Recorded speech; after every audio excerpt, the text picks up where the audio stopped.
Now on Denver 7 News at 4. Douglas County voters are about to be asked to give teachers a pay raise. First, it was critical race theory. Now sex education is the new debate starting in schools, why teaching consent is under the microscope.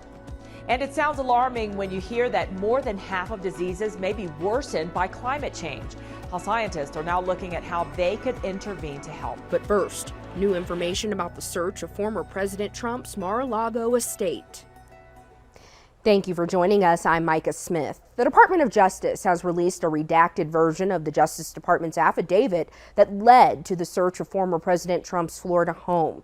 Large portions of the document were heavily redacted, but as ABC's Jay O'Brien shows us, the affidavit does shed light on why the FBI agents began their probe.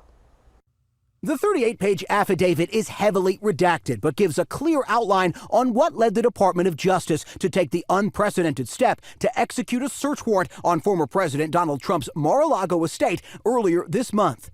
The FBI investigation began after Trump's lawyers handed over 15 boxes of presidential records to the National Archives in January, which agents determined contained 184 pieces of classified material, some marked secret or top secret. Later in the affidavit, the FBI outlines how the agency determined more classified documents were still inside Mar-a-Lago, but those details are almost completely blacked out. The document does show a warning the FBI sent to Trump's lawyers in June, saying Mar-a-Lago was not authorized to house sensitive government materials that could compromise national security. 2 months later, the FBI raided Trump's home, seizing an additional 27 boxes, including 11 sets of classified documents. The FBI never would have gotten this search warrant approved unless they had an immense amount of information. In a filing released alongside the affidavit, the Department of Justice telling the federal magistrate who authorized the Mar-a-Lago search that large portions of the document needed to be kept secret to protect cooperating civilian witnesses who could face, quote, retaliation, intimidation, or harassment. Trump lashing out at the FBI and DOJ Friday, claiming he was cooperating with their investigation. President Biden not commenting on the DOJ investigation earlier, but telling reporters how he handles classified materials. I have a person with me, military with me. I read it, I lock it back up and give it to the military. A letter from the National Archives to Trump's legal team in May stated that investigators also wanted to conduct a damage assessment, looking into how that classified material was stored at Mar-a-Lago, who had access to it, and whether national security was compromised. Jay O'Brien, ABC News, Washington. A neighborhood in Boulder is concerned about the consequences of not treating mental health. This is Tom Boyce and Max Lord, who are neighbors. Boyce says his truck was robbed around a week ago, and he believes it's the same woman who started spray painting Lord's truck black on Thursday morning of this week in what appears to be an attempt to steal it. The two say she was arrested that day, but that a judge gave her a PR bond, so she's already been released. Clearly suffering from mental illness. She's probably going to pass through the crucible of the justice system, and then meanwhile I need to start padlocking all of my things. The Boulder County Sheriff's Office says their jail is bursting at the seams. They say they have around 70 inmates who are either waiting to go to the state hospital in Pueblo for a mental health evaluation or waiting for placement after being evaluated. Voters in Douglas County will not only decide who they want to represent them this November, but also whether they want to dedicate more funding to schools. The Douglas County School Board decided this week to add 2 questions to the ballot, one for a $60 million per year mill levy override and another for a $450 million bond. The mill levy would be used to increase teacher and staff pay by as much as 9%.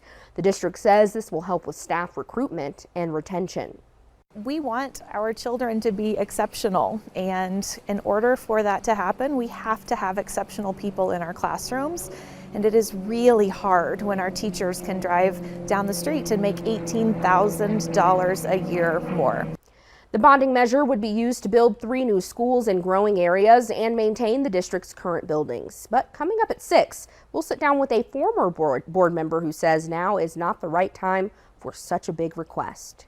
Nearly 2,500 students and more than 400 full-time staff could be without a school if the Jeffco School Board approves a plan to close 16 elementary schools. Here's the list of schools expected to shut down. The district says it's lost more than 5,000 students between 2019 and this year. That's created a lack of resources and special programs, which is limiting student growth. This is not easy for any of us. I don't want to close any schools. I know our families and our staff don't want us to close any schools. But if we don't, we are not taking advantage of our opportunity to really resource our schools in a way that provides that high quality programming for students. The final decision will come in November, with any closures taking effect next school year.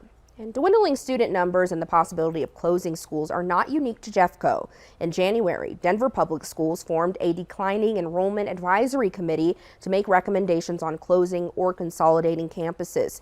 It's not expected that any of those closures would impact schools until the fall of 2024. More big interest rate hikes are likely coming from the Federal Reserve. That's what Chair Jerome Powell announced today as the Fed works to curb the worst inflation in 40 years. Powell acknowledges this will be tough on many of us, but he says if inflation doesn't come down, there could be even worse outcomes. New government numbers out today show these efforts may be starting to work. Inflation grew at a slower pace in July at 6.3%. Compare that to June, which hit a 40-year high of 6.8%. Energy prices went down the most. Scammers are already jumping at the opportunity to trick student loan borrowers following this week's announcement on debt forgiveness. The FTC is debunking some claims scammers are making. You don't need to pay anyone to apply for forgiveness, and the applications to submit income information are not available just yet. Also, there's no way to jump the line or guarantee eligibility, and you don't need to pay anyone to be eligible for the payment pause that was extended through the rest of the year. The FTC says if you receive any emails about your loans that don't seem quite right, call your provider directly. Nearly a quarter of U.S. veterans have trouble feeding their families. Our partners at Newsy found a government oversight may be part of this. Military members get a basic allowance for off-base housing, but the problem is it counts toward income and can make families lose eligibility for SNAP benefits. People are shocked when they hear that military families struggle with hunger in the first place at all. And they should be shocked because there's no reason that those who serve in our armed forces should have to struggle to put food on the table. The Department of Defense is starting to take steps to address this. It recently released plans for increasing access to healthy food, help for military spouses with employment, and a pay bonus for low-income military families. But the problem with this is this bonus would also count toward income. We know what we signed up for. Doesn't make it any easier. It's still difficult.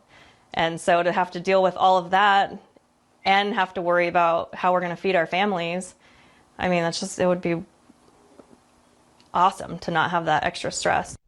Some lawmakers are working to fix this in the next defense spending bill. Standalone bills are also in the works that would make it so the basic allowance does not count toward income. The Environmental Protection Agency has new guidelines for certain forever chemicals that have been linked to cancer. If the compounds exceed a certain limit in a product, it will now have to be reported to federal, state, or tribal leaders. Forever chemicals can be found in cookware, carpets, and firefighting foam. The EPA says many companies have already started limiting use voluntarily. Well, a growing number of groups want to end lessons on consent, why they say schools aren't the place for this, and how advocates who monitor sexual violence are pushing back. And we're one step closer to putting humans back on the moon. Ahead on Denver 7 News at 4, the role Colorado is playing in Monday's test launch.